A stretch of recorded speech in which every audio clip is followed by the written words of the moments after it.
तरफ तो नहीं जा रहा? ये जो लीबिया वाला में था, हालात बहुत ख़राब है, ये वर्ल्ड वॉर 3 की तरफ तो नहीं जा रहा? वर्ल्ड वॉर 3 की तरफ नहीं जा रहा? मैंने कल क्या कहा था? सीधे जा रहा है और क्या जा रहा है? ये सारी जो बेल्ट है, सीरिया, जो पुराना सीरिया था, वो सिर्फ सीरिया शाम वही नहीं था, बल्कि इसमें कुछ और जॉर्डन का हिस्सा भी था, फ़लस्तीन का हिस्सा भी था, कुछ दूसरा हिस्सा भी था। ये तो खैर अफ्रीका में है दोनों, लेकिन मिडल ईस्ट में भी हालात ख़राब हो रहे हैं। और अगर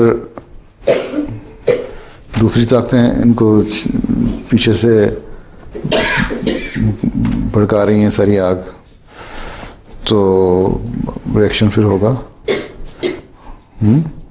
कोई ताकतें पीछे काम कर रही हैं, अब उठाने के लिए भी कुछ चाहिए होता है ना, किसने इंसाइट किया उनको।